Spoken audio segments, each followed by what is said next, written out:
So it's been a few years since I've actually got up and preached. I think it's almost been 2 years. So I was on communion, but then I thought, oh, this communion message is getting a little bit long. So I said, why don't I just preach? So I literally did. But it'll be back. It will be the first week in history that he's got his message prepared a week early. So that's good. That's good. So the message that I really felt like God was putting on my heart was to talk about contentment. It is a very simple concept, but a very hard thing for many people to grasp in life. I don't know many people who are content, completely content with their life. And I don't think that our society helps when we flick on Facebook or Instagram or this or that, or we only see the best of everyone's lives. It doesn't really help with the contentment thing. So it is a cultural battle, but it's something that I believe Christ wants us to be, that it's a true gift. If we can have the gift of contentment, then we are going to nail life pretty well. So, contentment in Christ. So for all the kids who don't know what contentment means, the dictionary says it means a state of happiness and satisfaction. Who wants that in their life? Who wants to be happy and feel satisfied? Yeah. Woo! I'll sign up to that. Who wants to sign up to that? Yeah. So, that is just the meaning in the dictionary, but the biblical contentment means so much more, doesn't it? We find contentment in Christ. It's that state of feeling joyful, the state of feeling satisfied with our life in Christ. And true contentment, as it says, is found in Christ alone. So, raise your hand if you're content with your life. That's good. Yeah. Oh, there's a few, so isn't that good? I think when that question pops up, sometimes we think of all the problems we would like to fix, or all the things we would like to grasp very quickly within our mind in a few seconds. But as I read through the Bible and as we just researched a little bit, since I found out I was preaching at 9 p.m. last night, but as we looked at it, that true contentment comes from a relationship with Christ is actually not driven by any circumstances. That true contentment is circumstance-free. That we can have contentment when things are going super, super good, and we can have contentment when things are going super, super bad. Yeah. And if you've lived on this planet Earth, you've probably experienced both. So, someone in the Bible who did learn to be content was Paul. So, we'll read from Philippians 4, verse 12 to 13. So it says, I know what it is to be in need, and I know what it is to have plenty. So he's done both. I have learned the secret of being content in any and every situation, whether well-fed or hungry, whether living in plenty or in want, and then I can do all things through Christ who gives me strength. So Paul was someone who had lived on both scales, and he had learned to be content. So how do we personally be content? Do we go after things? When we think about our lives, what do we go after? What are like your goals? Pay off my house. Pay off your house. Will that make you feel content? It probably would feel pretty good, but I don't think you'll feel content for the rest of your life. What about other things? What do we do? I don't know, but we're very goal-driven. We think about ourselves. Let's face it, we do. And we go after things like that. But the only way we're going to be content in our relationship with God is to put Christ first. When we think of our goals, Christ has to be number one. God has to be first. We need to follow him. We need to obey him. So when we think about goals, God should be always first. And we should run after him. We should run into his arms. We shouldn't run into paying off your house. Unless God says, pay off your house. You can still do these things, but you have God as the centerpiece. You have him first, and you run towards him and do what you need to do. So we live in a world... You are allowed to buy a house. We live in a world where we're driven by personal success. Even in Christianity, personal success can be pinned up as, wow, you must be really following God. They may be really following God.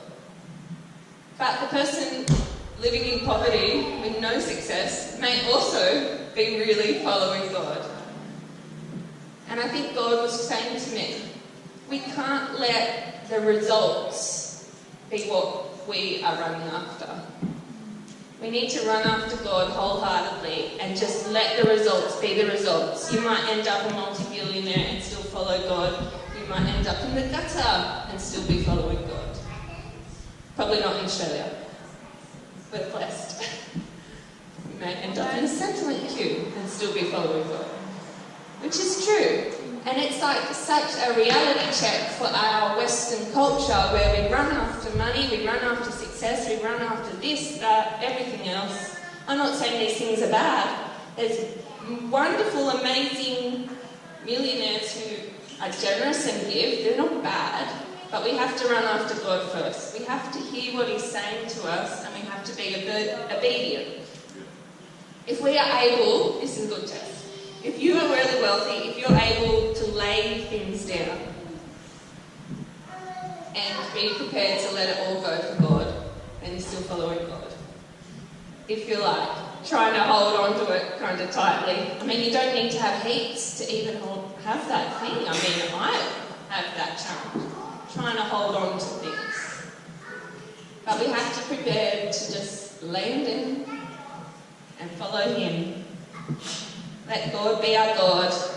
Let's not have funny little idols that are going to rip us off. And in the end of the day, guess what? They're not going to make us feel content. It's a deception. It is. Okay.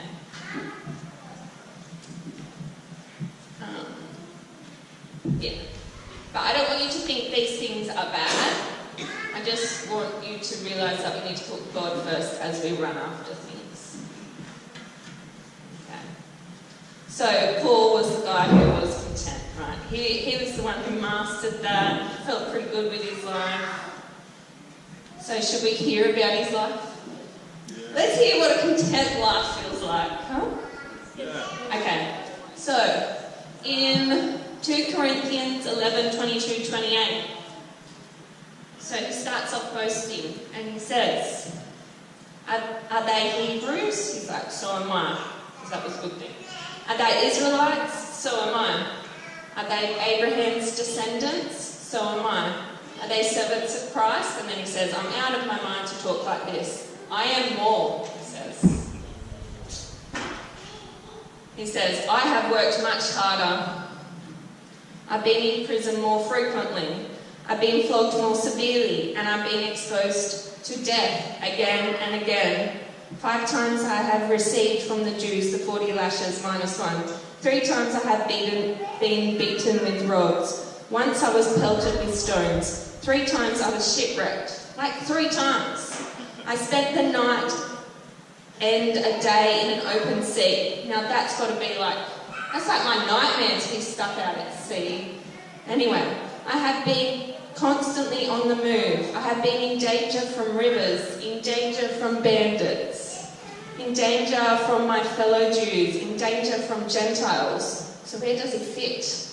He's going to try and serve the Jews and the Gentiles, so it feels like he is in danger from both of them. In danger in the city, in danger in the country, in danger in the sea, in danger from false believers. I have laboured and toiled and have often gone without sleep. I have known hunger and thirst and have often gone without food. I have been cold and naked, and besides everything else, I face the daily pressure of my concern for all the churches. I think that line's so funny at the end. His life is like so horrific, and then he goes, besides everything else, I have the pressure of the churches. So just, I'll just stick that in. Lay off the pastors. Sometimes. Until you do it, you don't know what the pressure is. The enemy's trying to attack the church, trying to attack everything, trying to attack the pastors, trying to attack people who turn up to church. Let's be nice to each other, huh? Yeah. Let's be nice to other pastors out in the community. Yeah. Because he goes through life, really bad, and then he's still got the pressure of the church.